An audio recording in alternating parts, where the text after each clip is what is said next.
So, still on the same subject, does the White House support the House bill as it is, or amending it? And there's been reporting that the White House is involved, or some White House officials are involved in shaping what's being described as like a major or significant manager's amendment in conjunction with conservatives. Can you? I don't think it's. Yeah, I would. I'm sorry. Yeah, well, no, we can go back and forth, but I'm just wondering, is the White House writing this amendment, or just considering backing the amendment, and does Paul Ryan know about it? We could tell him about it right now, I guess. No, I think Speaker Ryan is well aware of the manager's amendment. Okay. I think, as we've noted multiple times from the podium, when people have ideas that are constructive or supportive, or ones that we have heard about from different members that we have engaged with, and frankly, ones that the House and the Senate has engaged with, who shared ideas, we've always stated a willingness. Director Mulvaney's talked about the Secretary Price, the President himself, the Vice President. Part of the reason we're engaging with these individuals is to hear their ideas, to talk to them about not just the content, but the approach. What can go in, what can go out, how we deal with the different phases, as Mike was asking, and when we go.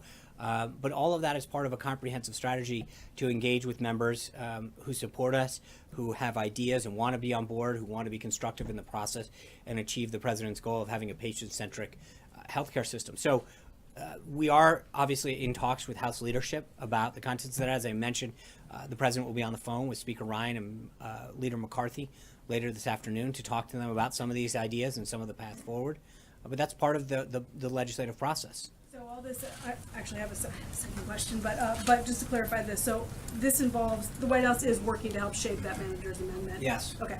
And on the visit of the Deputy Saudi Crown Prince today, can you talk us through a little bit more detail? Does that involve the resumption of arms sales? Is that about oil? And it literally was wrapping up as we were walking over here, so I want to make sure that I get a readout. We'll provide that to the pool, as we do with all of the leader visits. So I will have more details from that once they were concluding that visit as we were coming here, and so I'll make sure I get it. Blake? Thanks, Sean. In the middle of all of this, there's also the debt ceiling. Yeah. How urgent of a priority is this, and how concerned is the administration in tackling this, given the letter that Secretary Mnuchin sent out last week? If you don't mind. Yeah, so Secretary Mnuchin sent a letter noting that under the Budget Reconciliation Act, the Congress's debt authority had until March 15th. He notified them of that. We'll continue to work with Congress. As you know, we'll be releasing a budget later this week. That's part and parcel of our approach to fiscal responsibility, to making sure that we talk about the path forward, how we address both the ending of fiscal year 17, it goes until September 30th this year, and then the budget, which would be fiscal year 18.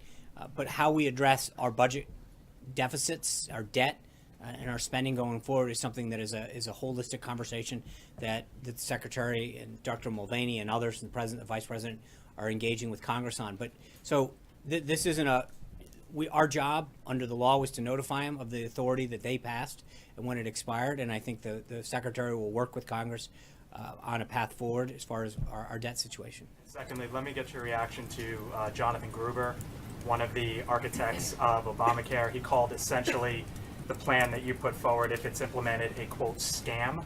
Your reaction to that would be what?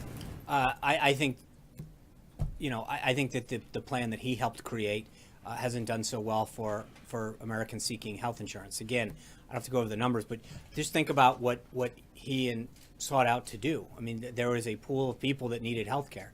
They got about 9 million of them. You've got 14.4 plus or minus million of people who claimed a hardship exemption. So they have no insurance, that are not receiving Medicaid, that don't qualify for any other assistance, who can't afford Obamacare.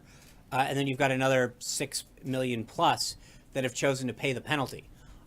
So I would argue that just on what he sought to achieve in the plan that he helped craft, didn't achieve too many great results. Of the people that did get it, their premiums have gone sky high, their choices have gone down, and single-handedly had a tremendous effect through the rest of the healthcare system. So people who weren't even affected by Obamacare initially have now paid higher premiums and get less choices. So even for the 175 million people who get employer-based health care, they felt the impact of what he sought out to do through higher prices, fewer choices. So respectfully, I think that he should just hang out more time at MIT and focus and allow good ideas to continue to come forward so that we can focus on achieving the president's goal of doing what he sought out in the first place. Zeke.